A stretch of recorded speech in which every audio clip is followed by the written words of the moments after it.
Yo, what is up guys? I'm here hitting you up with a new video. I hope everybody had a wonderful Christmas day with friends and family overall. Guys, you might see it, but the white cap is back. Yeah, funny story, long story short, I was missing this cap for I don't know how many months at this point, and it seems like it was at a friend's place the whole time. I didn't know, he didn't say anything about it. He just randomly gave me a bag on Christmas Day because I had to get stuff from his place, and yeah, that was my cap, so that's for that. Also guys, in case you didn't notice, I have a new cam setup. Let me know your thoughts in the comments down below. Do you like the new cam? I'm curious. You all were waiting for that. It is the Ascension tier list. It's the final tier list of 2024. 2 months have passed since I last did one, but now with every single character out for the year, it is time to make this final list from last time, which we're seeing right here on the screen, and the adjustments moving forward. I will show you now what I adjusted to the current tier list, and then I will add the 4 units which were missing from this list. Now, these are the changes I made to the final tier list. When it comes to all these hunters, I will discuss them.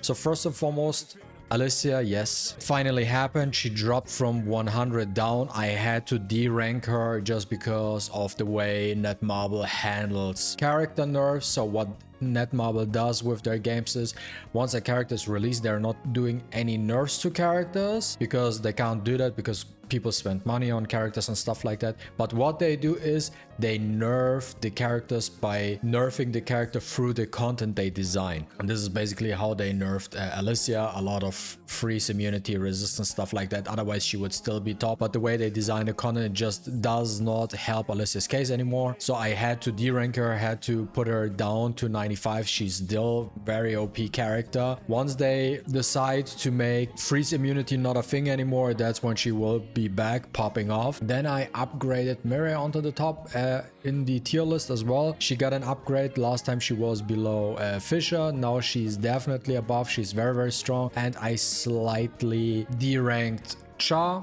She's still top, but what MaTeIRiA just provides in the current content with the guild boss, with POD, and also especially with Workshop of Brilliant Light, MaTeIRiA is just so much better, and I cannot argue that Cha is anywhere better than MaTeIRiA at A5. Most of the stuff I didn't even touch that much. Most of the stuff stuck to stay true, but there were a couple of changes. Bora did rank up. She just gained 2 spots for her A5 and A3. Reason being is her debuff, that 15% damage taken with her core attack, is just too huge to not.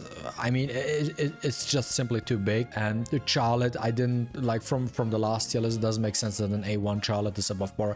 Bora has way more versatility when it comes to that, especially also with Power of Destruction and with the guild boss itself. That's why she got an upgrade overall. She was at the bottom before at 85. Now I pushed her heavily up just because of that 15% damage taken. It's just too big to not change anything on the list, so that's why she got a heavy buff. And what you also see here, Lim actually got a huge buff. Lim climbed the tier list a lot. He's now at the top at 85. Reason being is there's that one guy who managed to clear Baron hard mode when it first released with a team of Min, Choi, and Lim, and that's the only reason why Lim actually managed to climb the ladder. Solo handle Kaizel if you have enough CP, which was the necessary case for Baron hard mode with the 2 flame emojis, and he was able to break and provide damage, and that's why he got the upgrade to the top, and he's in that case also regarding better than Harper because you have the break and the damage, so you have a full package in one. Then nothing really changed in the middle, and if you look at the bottom, Bike got an upgrade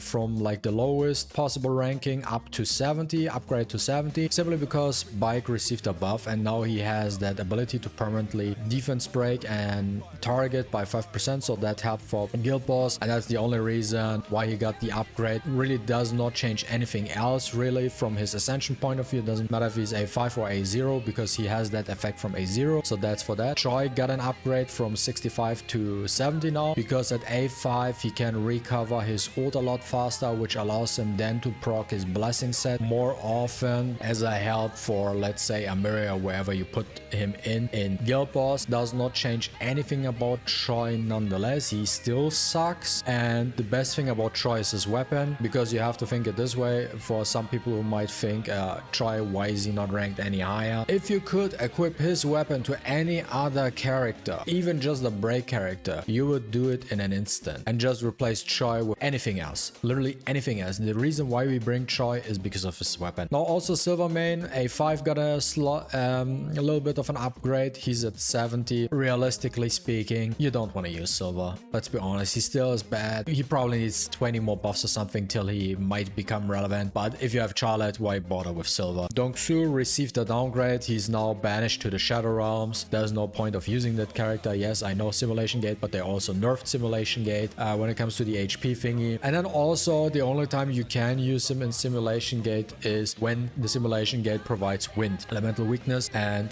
the Simulation Gate always has light, and then the second element rotates every week. So the wind weakness is only like once per month at max, once every 4 to 5 weeks, and only then you can use him very specifically. Not good enough, so that's why he's at the very bottom. Now let's start off with Gina. Gina, I put all her ascensions into 80. She's not really that game changing at all. She does have certain things that she provides. With her A1, her mana circulation gets stronger. A3 is her biggest suit because that one also gives you like the whole debuff and even slightly stronger buffs to your team. But the main issue with her is she's not meta relevant. The fire is not relevant whatsoever. It doesn't matter where do you really use Gina. The only time you use Gina, let's be honest, is Path of Destruction when there's fire weakness, and then you use her together with Emma and Choi just to stack up the fire stuff, just to basically buff Jinwoo, and that's really about it. You don't really use her as support for Jinwoo. She's not that great and does not influence the meta whatsoever, and she, outside of fire POD and Battlefield of Time, she doesn't really see any play. So that's why she's 80, and she's slightly above Yuseon just because yeah, Yuseon really only sees play in Battlefield of Time, and that's about it.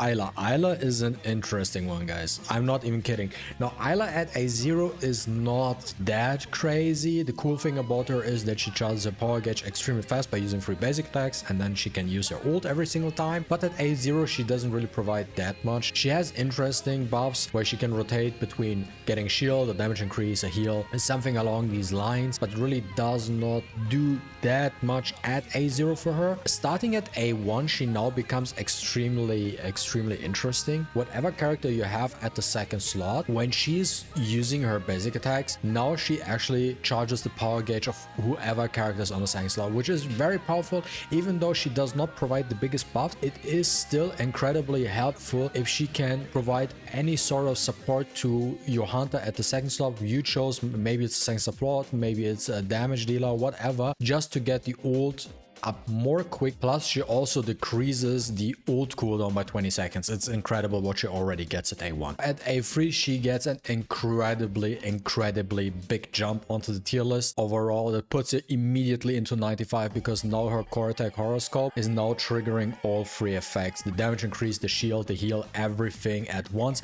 There's no RNG factor. You get all these free stuff immediately. Also with her A2 combined, she makes her entire team immune to slow effects, increases the speed of the entire team. Plus she's also providing a 5% defense buff. It's incredible what she can already provide just at A3. It's insane. She's a universal buffer. She's similar to Fisher. With her kit, she does boost dark DPS units more obviously than any other type, but still nonetheless she can be used as a universal hunter. And at A5 she's now at the top of the 95 list. Now with her ult skill, when she's doing death The other hunters are getting like 12% of her damage increase effect, which is also huge because you just stack her with damage increase and you just make all your other hunters stronger. Plus with the death shepherd effect as well, the enemy takes more damage based on the current HP of the boss, which is huge for her. And I was thinking about if she's maybe lower than Alicia or MaTeIRiA in a sense when it comes to this currently, but it doesn't make sense. She's so versatile. Plus you also use her as support for Jinwoo. She gives you all the effects too, right? The shield, the damage increase, the heal. She is so versatile. You can use her in any content everywhere literally, and that's why which sets her apart to the other supporters, and she's just at the very top of 95. Thomas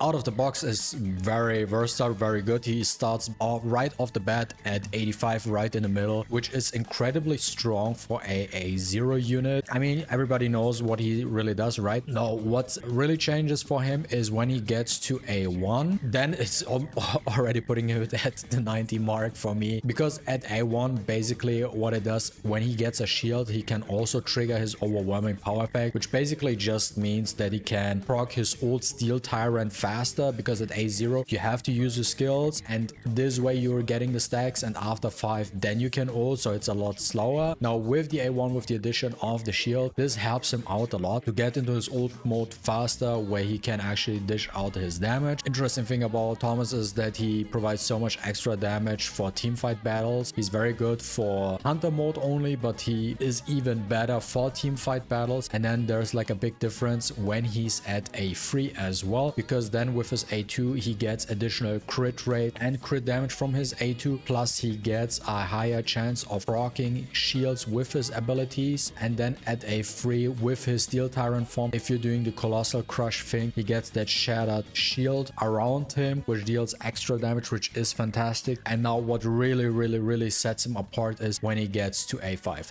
Now at A5 his ultimate skill does change and it provides 125% extra damage. It's insane. It's insane what this guy's damage output is. He just does everything. He just does everything for you. He just tanks everything. He dishes out so much damage. He does not have any mana issues, which is huge as well, guys. His survivability is great. His damage is great. He just does everything for you. He is the best DPS in the entire game. I don't know what else I can say. The next workshop boss, Daimos, will be weak to light. This just makes Thomas even better. Thomas, the new 100 unit in the tier list. Now, last but not least, let's talk about Akari. Now at A0, she doesn't really provide that much out of the box. I'm honest with you guys, at A0 it's not the greatest. Like, she overall is just more of an, she needs to use her ult to buff your entire team, to make